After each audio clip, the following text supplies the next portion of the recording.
I don't talk about black people's credit scores and our spending habits because I understand where they come from. We're overcompensating for untreated trauma. See, income is the money that you earn from your labor, from your investments, and wealth is the money that you keep. My mom used to always say, it doesn't matter how much money you make. If you can't manage a little bit of money, you won't be able to manage a lot of money. The bank rep I was working with, she's a sister, she's cool. She says that Cedric, because the loan committee was a group of white guys. She says, I wish you were a fly on the wall when we were going over your personal financial statement. She says they were so jealous of you. They were going down trying to pick stuff apart. They were basically saying, I think this guy has a spending problem. I was like, what are you talking about? I got zero debt. When I tell you zero debt, I only have debt on properties that other people pay for.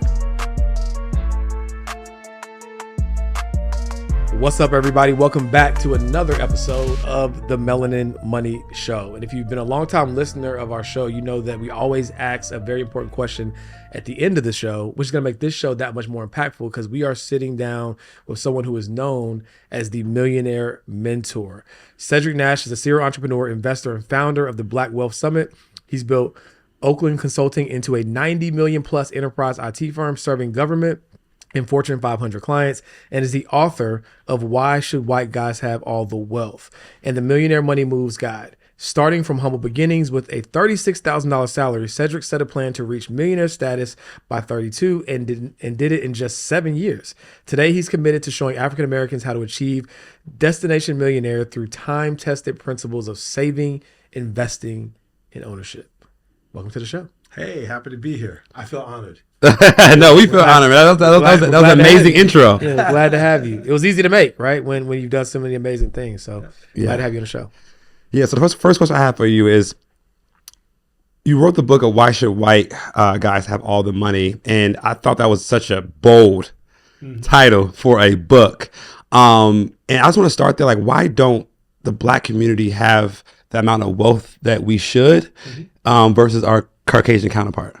You know, I love that. You know, when I wrote the book, Why Should White Guys Have the Wealth? And the book is really not about white versus black. It's about the fact that 84% of wealth in this country is in white households and 4% is in black households. It's about teaching African Americans how to build wealth despite the odd. But the reason why African Americans don't have the wealth that we should goes back to 1619, right? It goes back to the beginning of slavery. Right. And so they had, 406-year head start. And that's where the gap started. But it also is, it's centered in what I call financial trauma. Right. Throughout our entire existence, the Black community has experienced trauma upon trauma upon trauma. First, we were wealth. Right. And then we were promised 40 acres and a mule. Lincoln was assassinated. That 40 acres and a mule was returned back to the Confederates. And then we went into the Reconstruction sharecropping era, which my grandfather was a sharecropper. My dad's the son of a sharecropper, where they worked the land of a white man and only made enough money to feed their family, never could build any wealth, right? And then we move on up to 1920 to Tulsa, Oklahoma. I mean, the trauma just goes on and on and on and on. And we move into today, basically, and Donald Trump is sending us back beyond 1960. The 60s, and creating more financial trauma. So we're constantly experiencing trauma, and what it is people talk about and they ridicule how we look at money, how we shine, how we like to. All we're doing is overcompensating for the trauma that we experience. So I never talk about it as a negative thing. I don't talk about Black people's credit scores and our spending habits because I understand where they come from. We're overcompensating for untreated trauma. Imagine, there's studies that say that kids who experience untreated trauma, when they become adults, suffer from 4 things: cognitive issues, feelings of inadequacy, difficulty forming relationships, and chronic health issues. Those are the 4 things that plague our community. What we're seeing is trauma worked out in the lack of trust among one another, in our fear of investing. So I understand it differently. And that's why regardless as time goes on, we make more income, it's difficult to get us to invest and trust the process. For sure. For sure. When you started, with that $36,000 salary, what was it inside of you that knew that I was going to be a millionaire? Because the average person making $36,000 a year, right? I have this firm belief that sometimes we can't see beyond our level of resources, right? So what allowed you to be able to see that I'm going to be a millionaire and to do it relatively fast at that? You know what it was I talk about millionaire mentorship, and I call myself your millionaire mentor not to highlight the fact that I'm a millionaire. Yeah. It's because it's my way of paying it forward what my millionaire mentors poured into me. It's what four guys poured into one, which I'm hoping to pour into millions. And so their mentorship gave me insight and exposure to how millionaires lived, and they weren't flashy, right? And they weren't, but they had an incredible lifestyle and they owned assets, banks, and the whole nine yards. So when I saw that, I was trying to mimic them. So when I came out of school, being a software engineer, working in the consulting, I said, I'm going to create a system that allows me to leverage my paycheck, accumulate assets that appreciate and generate income. And it worked. And I just kept chipping and chipping away and getting better and better with it. Nice. I love that. What are some common mistakes that you think people make when they like make their first six figures that don't allow them to get to seven, right? Because the 100,000 is everybody's first money goal. Then they hit it. Then they try to set the millionaire goal, but it's a wider gap. So like, what are some key mistakes you think people make that don't allow them once they hit their first six to make it to that first seven? Because they focus on income, not wealth. Right. See, income is the money that you earn from your labor, from your investments, and wealth is the money that you keep. My mom used to always say, if you can't, doesn't matter how much money you make. If you can't manage a little bit of money, you won't be able to manage a lot of money. I never forget that my mom died when I was 19 years old. That's something that I held onto for the longest. And so it's really about the defense, not the offense. The old saying, defense wins championships, right? So what happens is there's a lot of people that make the money, but they don't keep it because they're so busy trying to prove to other folks how successful they are. And that's really, really what it is. And I remember, it's funny because like the $100,000 mark today or is like 60,000 was when I was coming up. Right. We were like, if you can get to 60,000. Right. So I came out making $36,400 as a software engineer, and I was still side hustling, doing computer work and selling work on the side, but I was living frugal, man. My saying is, it's frugal till you make it, not fake it till you make it. And so this generation is all about faking it till they make it. It's like I live in Miami part-time, and you see it all the time. Oh, Miami is bad, man. You see it all the time. Flash and flex culture. Bottle service, strip clubs, making it rain, the whole nine yards. They're just throwing money away. And millionaires don't think like that. They really don't. How do we unwind or resolve the trauma early enough before it becomes detrimental to our financial health? Because you spoke on it earlier. I love that we shouldn't look down on why we are the way we are, but we need to fix why we are the way we are. So like, what are some steps that we can take to fix the trauma before it destroys us? Right. And this is a lot about what I'm going to talk about tomorrow, but the steps are, it's really, it's like the way I describe it is like, it's like our mindset is like the CPU of a computer, and we can only behave in the matters in which our CPU or our brains are programmed, right? And the outcomes is based on what the behaviors are like. So what we have to do is we have to change. I like to say that our CPU was infected back in 1619, right? Slavery infected our mindset like we have a virus, and we need to eradicate that virus. The only way to do that has a lot to do with changing or transforming your mindset and transforming what I call your millionaire values. These are the things, how you prioritize your money. And how you do that has a lot to do with four things. And I said there are 4 steps to transforming your mindset. First starts with your environment. The old saying, show me your friends, I'll show you your future. There's another one that says, if you want to soar like eagles, you can't hang with turkeys. So that's the first one, right. So you have to hang out with people that have a whole different mindset. You have to hang out with the frugal till you make it mindset, folks, not the fake it till you make it. And you have to find millionaire mentors that'll pour into you and straighten you out along the way, like mine did. When I started buying, I still like stuff. I was buying cars, and one of my mentors said, you need to stop buying them cars, man, start buying more real estate. They'll check you. So mentorship is important. Also, the final thing that I want to say about mentorship is like about that first step, about changing your environment. Because when you change your environment, you're changing your conversation. See, Carter, I know you well enough that if we sat and hung around, our conversation is going to be different, right? We're going to be talking about how to get more, how to protect more. And so I like to say, if you change your conversation, you're going to change your destination. So you have to hang around people that talk about things differently. Then the second thing is you have to change your programming. And how you change your programming is how you change the information that you receive in your mindset and in your brain through what you read, through what content you partake in, through what television programming you take in. Third thing is you have to practice different habits, because when you practice those different habits, you're going to see different results. So when you practice a different mindset that you thought things work differently, it's going to cement a different mindset based on the results, based on data. And the final thing is time. Right? Sad reality is it takes time to change your mindset. Yeah. A lot The of good times, news is that you can change your mindset while you're what I call making millionaire money moves at the same time. Because as you make more moves and see better results, you start shifting the old way that you think. And you start cementing a different way of the way you think. That's good. That's good. I think a lot, we learn a lot of things in school, and it's always so interesting to me that we don't learn the things that really matter in the real world, right? And so I guess I know you're a writer, you want to educate more people at scale. If you could design a curriculum, right, a core curriculum that everybody, the things that people need to know leaving school, like what will be some of the things included in that? Boy, you guys are asking some incredible questions. we have a great team. No, I really mean that. And we've been talking a lot about financial literacy. Yeah. And I wouldn't design a class around financial literacy. I would design a class around what I call wealth literacy, right? Because financial literacy just makes you knowledgeable. Right. Wealth literacy makes you wealthy.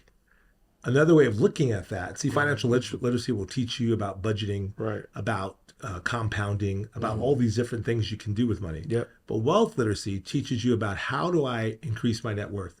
How do I acquire assets? How do I analyze assets to know which assets are the right ones to buy? Yeah. Right? That's the education that you need, in terms of how do I know that this is a good multifamily property? How do I know this is a good business to buy? Yeah. Right? So teaching those things. And even if I bought a multifamily, how do I know how to deal with evictions? How do I how do I get the value of those properties going up? Right? By increasing rents and increasing my net operating income. Right? How do I do those things? That's teaching me how to build wealth, making my assets go up in value. So if I was to teach a class, it would be around those things. Yeah. It'd be around this is your net worth, right? And the name of the game is you want this to grow as big as possible. And you also want the income that this net worth generates to be as big as possible. When you get it way beyond your life, the expenses you need to live on, you can ball hard for a lifetime, not just a season. Ball hard for a lifetime. Not just a season. Love that. Yeah. One thing we pride ourselves on is the net worth being the North Star, right? So at Melanin Money, What did you do? That's so important. yeah, because everybody's talking about income, like that is such a fleeting number, because if your expenses supersede your income, you're not wealthy at all. You're broke. And if you lose that job, You're screwed. Yeah. right? So the whole point, and then all of that in terms of if you die, your family can't take your income. Yeah. It dies with you. You can pass your wealth on. Yeah. Right. All right. So you're Yeah. right. So net income for everybody listening is your assets. Your net income.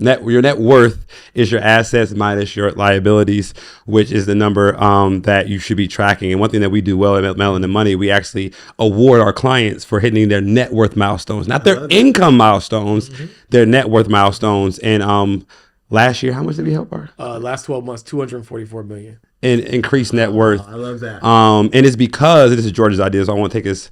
I will talk about it. I won't take your fame for this, but he came up with the idea of let's gamify wealth building, and let's award people, because people will do more for recognition than they will for money. Right. So if we give them an award or highlight them for hitting a net worth milestone, they will care about that, talk about the trauma, because we all want to be seen. Yeah. Right. So if being seen is not wearing the Gucci belt or buying the car, being seen is increasing your net worth so that you can come across our stage and get this plaque for hitting a net worth milestone or doing the financial things you're supposed to do. Right. And it's been revolutionary for our clients and like our company. And I think that that's one way, now that I think about it, is that we're helping bridge the gap of that trauma, that because we all want to be seen, but like, how can we make them be seen in a way that really matters? Exactly. And that, you guys are spot on. I do the same thing with my Black Wealth Growth Challenge. And that is basically the objective of that is that we talk every quarter about things to increase their net worth, and then they have to track it. I give them the tools to track it, and we report on it every quarter. Nice. What was your percentage growth? I don't ask them their number. Yeah. Tell me Percentage your growth. Yeah. growth, quarter to quarter, year to date.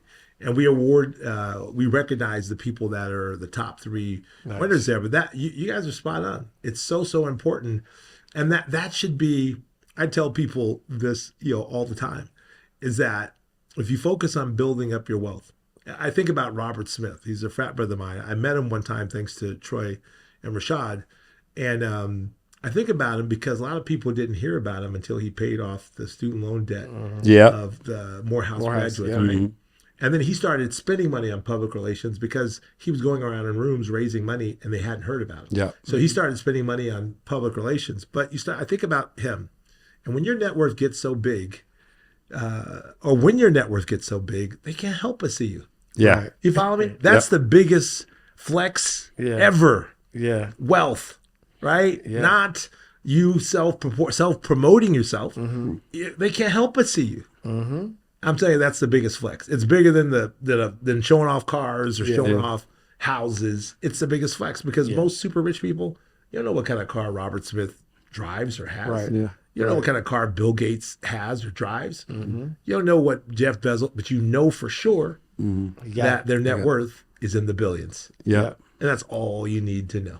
Yeah. Rich is loud. Wealth is silent. What do you say? Wealth is what you can't see. Yeah, wealth is what you can't see. It's an unexercised option. Exactly. Right? Because if you spend it, then granted people will be able to see it. It's tangible, but like it's just, I think it's just like it's a certain level of power that comes from that. It's just like I could do pretty much whatever I want, but because I have the discipline to not do whatever I want, I have the option, Right. so to speak, right? I think it's just such a powerful thing. But George, the other interesting thing is that no matter how much you promote yourself, no matter how much you shine, there's always going to be somebody Facts. richer. Yep. There's always going to be, J. Cole, one of my favorite rappers, has a song called Love Your. Oh, that's one of my favorite. One of my Yeah. favorite songs. Yes. He talks about that. Yeah. There's always going to be somebody that got a better whip than you. Yep. Always. There's always going to be somebody that has a bigger house than you. Yep. Right. So that's not the goal. Yeah. Let's do something a little differently we've never done on the show. I want to do kind of like a example case study, right? So you came out, you had 36,000, you had a plan, you reached millionaire status. So let's look at somebody, they're working professional. They maybe have a side hustle, they're trying to figure it out. They want to get to millionaire status in 7 years like you did, but in today's environment. What are the steps you would offer them for them to be able to get there? I'm going to offer you the steps that I wrote in my book for college students. Okay. The first thing they should do is develop a budget and live extremely frugal and find out based on their budget the maximum amount of money they could start saving and investing. And they should start investing by, investing in a series of index funds or high quality stocks. That's what I believe in, just super high quality companies and dollar cost average and invest on a regular basis. Okay. When they get that money to a certain level, now 25 to 50,000, now they should buy their first piece of property.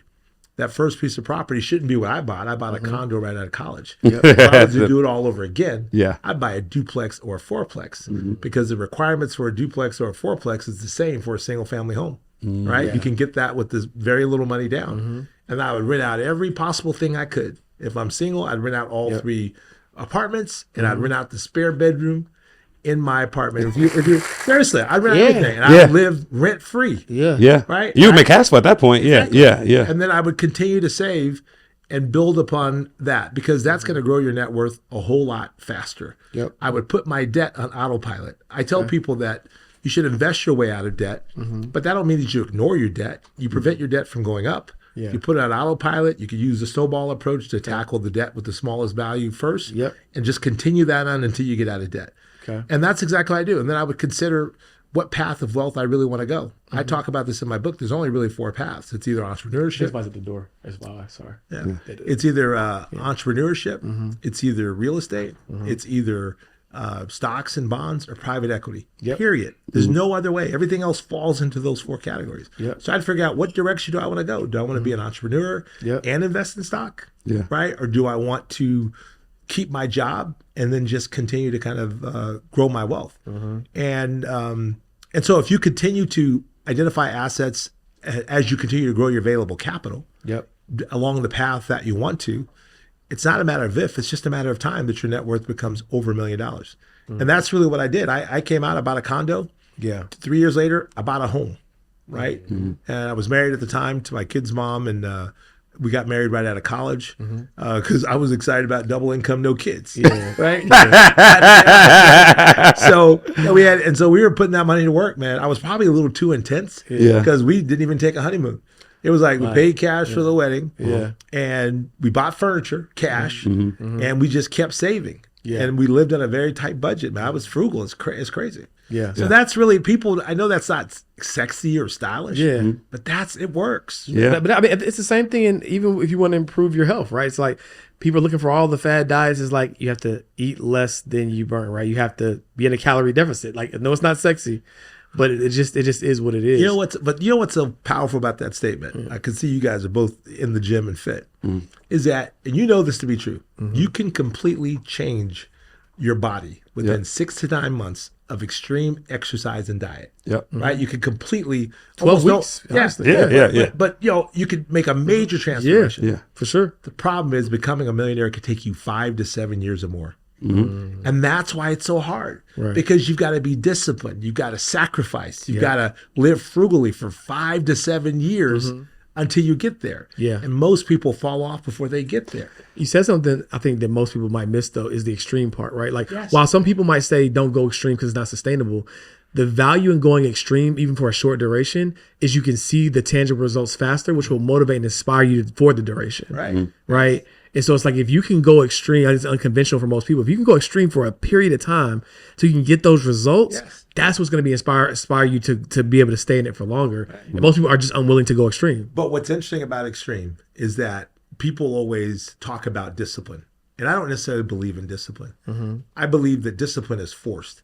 You can go extreme when your value for it is extremely high, when it's a high priority. It's like identity shift. Because you don't feel it. Yeah. You follow me? You don't feel it. You're so locked in to what you're after. And that's really what my book is about. Every book tells you what to do with money, and mine does that too. But my book really talks about that mindset and that value set, that prioritization.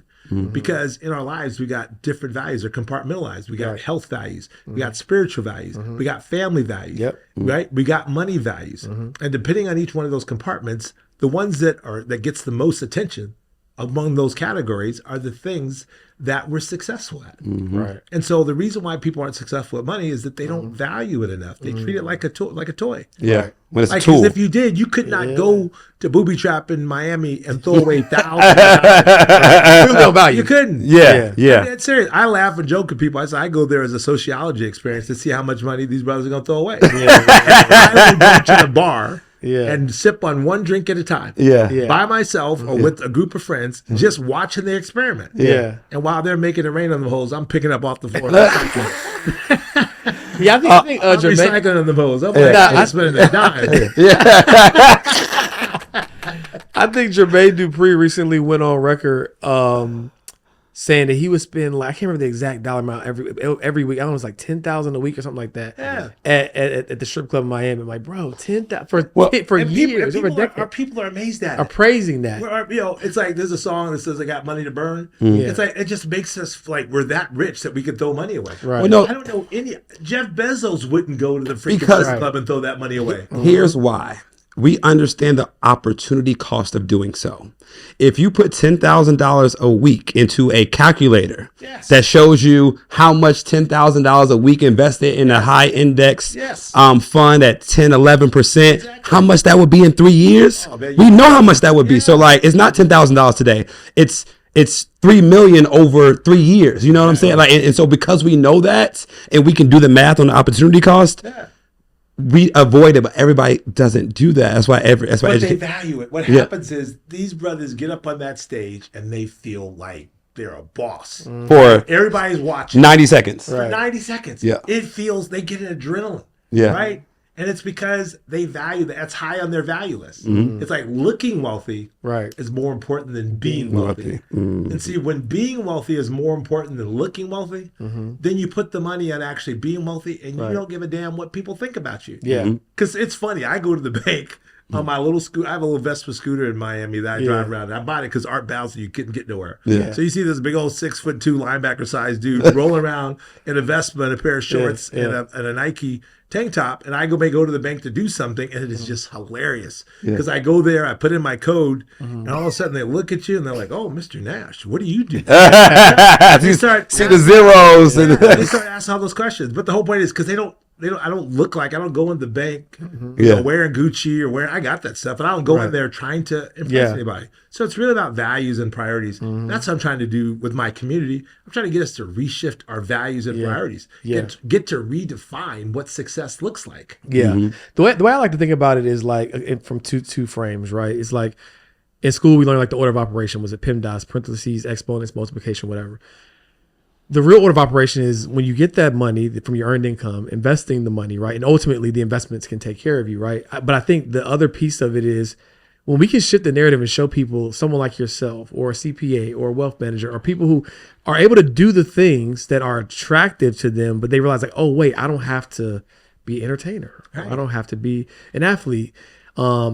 I think when we can start to shift that paradigm, I think it'll wake people up. Because right now the problem is those people live a certain lifestyle. We celebrate it, right? And so like, oh, they're the ones throwing the money in the strip club. They're the ones blowing the money. They're the one buying the supercars. And so they can see an everyday person, right, who has a level of wealth of some of those people, but they're living a completely different lifestyle. Yes, I think that's where the paradigm shift has to happen. So more everyday millionaires, right? More IT firm owners, CPAs, wealth managers. I think that at scale will help to shift the paradigm as well. I think so too. I think that, but it's like we're still attracted to this lifestyle. And entertainers use it because, hey, that's, they're like a wrestler. That is their, that's their call sign to bring attention to themselves. Right. And it's just a matter of, like I said, when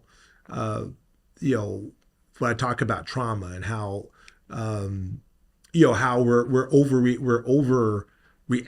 we're overcompensating. Yeah. We're overcompensating for trauma, and I get it. And so until it's treated through mentorship, through finding people that they align with and connect with and can kind of bring it down. Because trust me, I've been there spending money I hasn't always been 100% right, but I've been mostly right with my money. I've made really wise decisions about money, but I still like my cars and my clothes and those kinds of things. But it's just a matter of that mentorship. That's what's just so important. Yeah. Speaking about mentorship, I know you say you had a few mentors, right, leading up. So my first question is if you could just give us maybe your top 3 money lessons that you learned from some of your wealthiest mentors and distill it, to our audience, like 3 or 4 points, what would they be? Like I said, one of them would be to basically, to really watch because I love cars. And so, kind of watch my money on cars and focus on putting my money on assets that appreciate. One was one of my top mentors. He died like 2 years ago. And this guy was like the epitome of health. And he ended up not getting Parkinson's. And he's the one that convinced me to go into government contracting.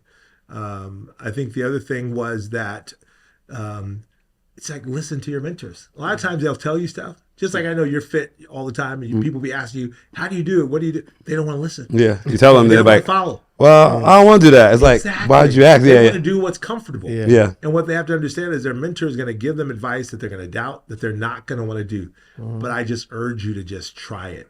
And that's how I did. Tim told me, go into government contracting. I was doing like $5-6 million a year. I got recognized by Inc. magazine, and I was thinking that I was doing pretty decent. And he said, you should go into government contract. I was like, government pays slow, I don't want to do it, but I just slowly moved down that path. And so now, $100 million later, doing mostly federal government, state and local government, and commercial customers, because I started out with just commercial customers. I'm so glad I listened to that, brother. You think I'm joking. Had I not listened to him, I would not be where I am. Yeah. And so that's the biggest thing. Listen to your mentors. That's the biggest advice, is to listen to what they said, regardless of how you think it feels. And the other thing is watch your spending and focus on the things that are very, very, very important. Those are the 2 things that come to mind. Yeah. We're in this, I think what is called the silver tsunami era, where there's a lot of, baby boomers retiring. And it seems like there's a new wave of people becoming interested in buying income or buying wealth. Can you talk a little bit about your thought process on that? Why these questions are freaking fire, man.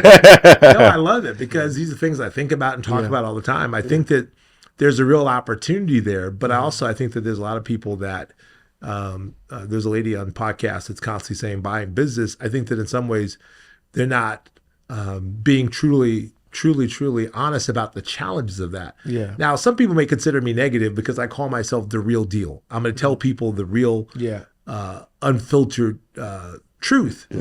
That when you try to buy a business, it's hard to get capital to buy that business unless, first of all, you got 30% down and maybe some a little bit of operating capital. Yeah. And then all that, the bank's going to want to see that you have some experience in that industry. So it's not as simple as saying, oh, there's this accounting firm. Yeah, I want to go buy with no accounting experience. With no accounting experience. Yeah. And all of a sudden the bank, because the bank is like, they're managing risk too. Yeah. They're not going to just say, okay, I got, first of all, do you have the 30% down to buy this $10 million accounting firm? Right. And then now, do you have the expertise to keep kind it of going. grow it and keep Yeah. it going? Because I'm giving you 70% of its value and I want to make sure I'm going to get my money paid. back. Yeah. So I think it's a good idea, but you've got to really align with what you have expertise in. Gotcha. And you got to come to the table with money. There's a lot of people coming out there saying, well, the business has cash flow. It's like a leverage buyout.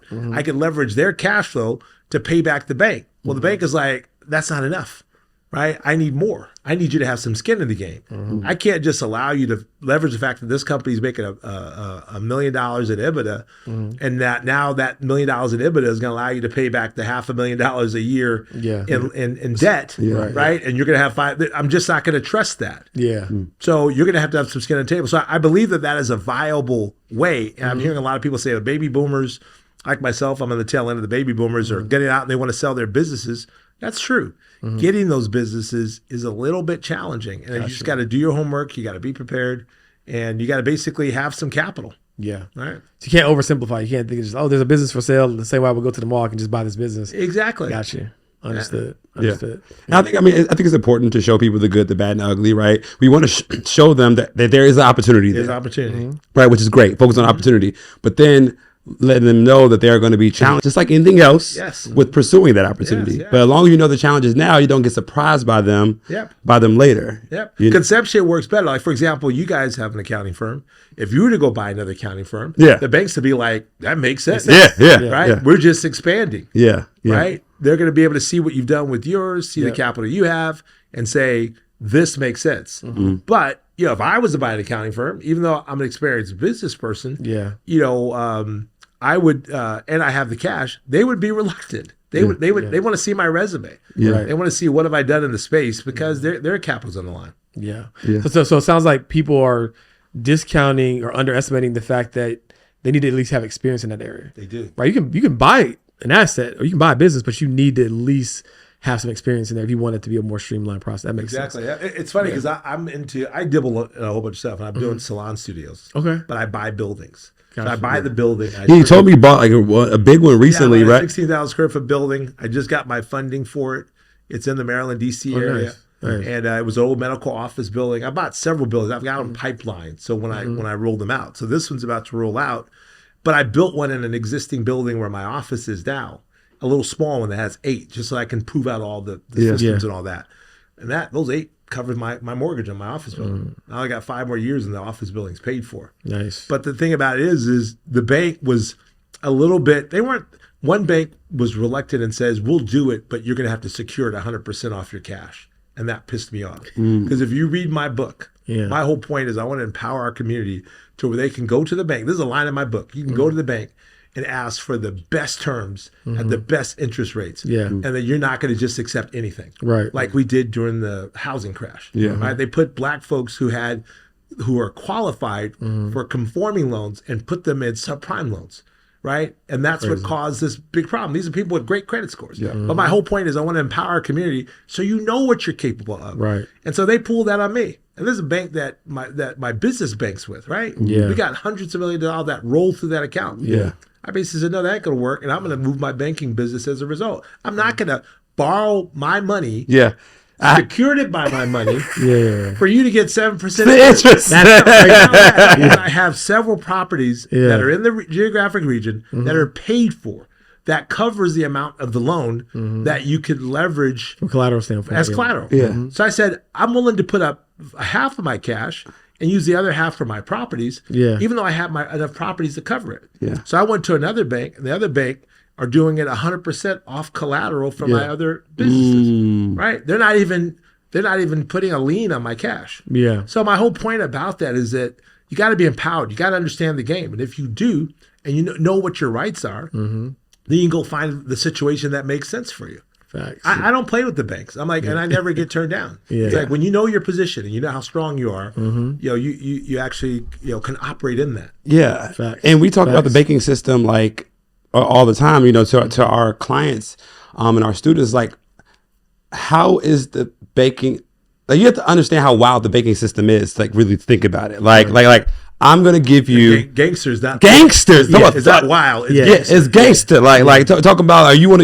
to be the big the big guy on your block. You want to be a gangster. The bank is the real gangster. They say, gangsters. give me $100,000, right? I'm gonna hold your money, Right. And then I'm gonna give you a $20,000 line of credit. I'm gonna put it at 22%. Yeah. But I'm still gonna hold your $100,000 at 0%. Exactly. Then I'm gonna lend out 98% of your money to somebody else. Exactly. At 22%. Exactly. Yeah, and if you try to come get all your $100,000, I don't got it. Right. You can't get your $100,000 today. And the asset that you use to buy, whether it's real estate, whatever, they gonna take their money. When they get the money, they gonna put it back in my bank. Yeah. Exactly. It's crazy. It's really gangster. It really is. I mean, that's the position there. And people think that the banks don't take no risk.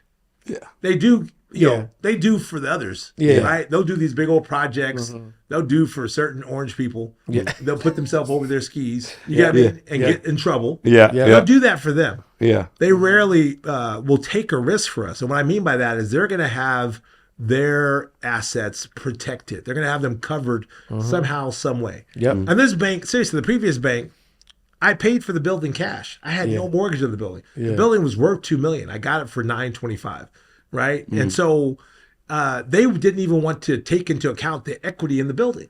That's great. They were like, nope, we're going to do it strictly on your cash. I said, no, you won't be doing that with me. Seriously. And that's what I want us to be, man. Yeah. I want us to understand our financial situations and our positions to the point where we can go boldly in front of a bank and basically say, I like a loan, but I'm going to go with the best terms. And even this bank, they're fucking, I'm sorry, excuse me, I didn't mean to do that. They're kind of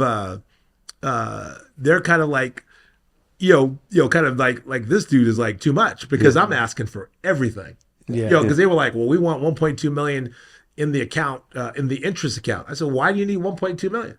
My interest is only 700,000 over because they want your interest in the account, so they don't have to worry about you making payments. Yeah. So I was like, we need to lower that number. They're like, well, write that down, right? And so they're going to lower that number to come down to about the 700,000. So why do I need to put more money sitting on the side for you to basically do this when you have enough to cover your interest?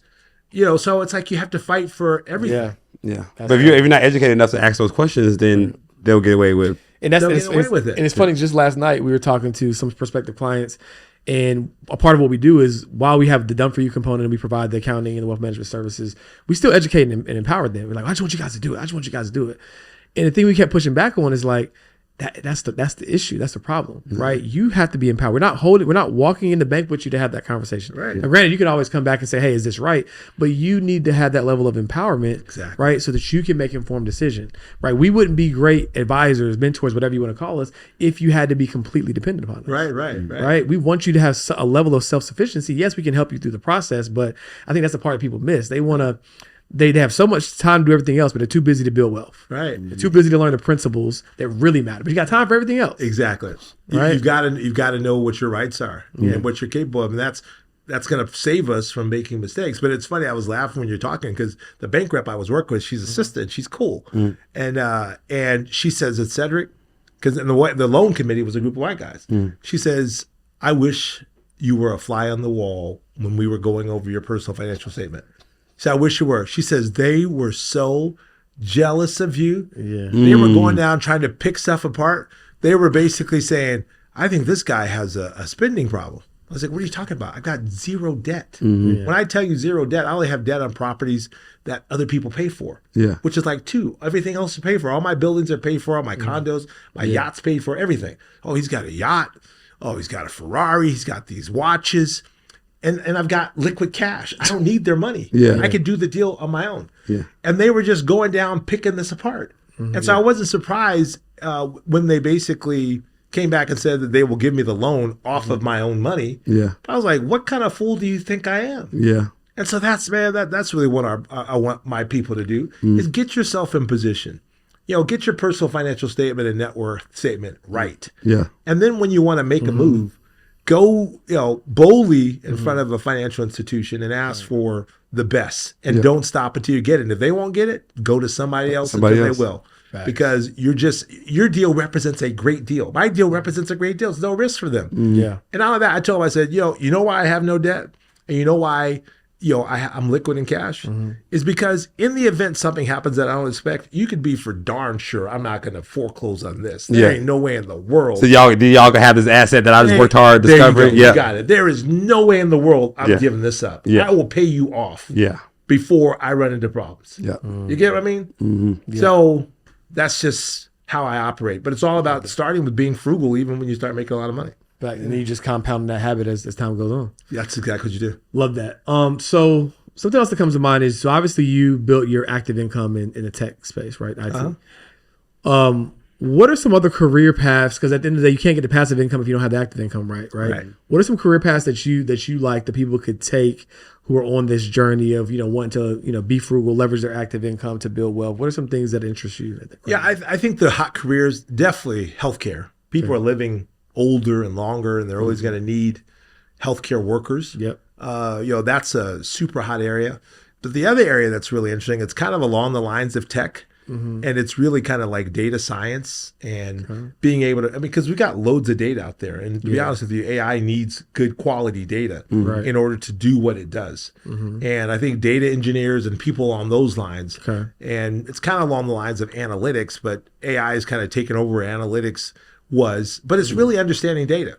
Because, as much as we make all these predictions about AI taking all these jobs, somebody's got to verify that the data, the outcomes, that they make sense. Yeah. Right. Somebody has to do that until AI can get there. So I think that those are great areas. And outside of that, that's on the offense. That's building up your income.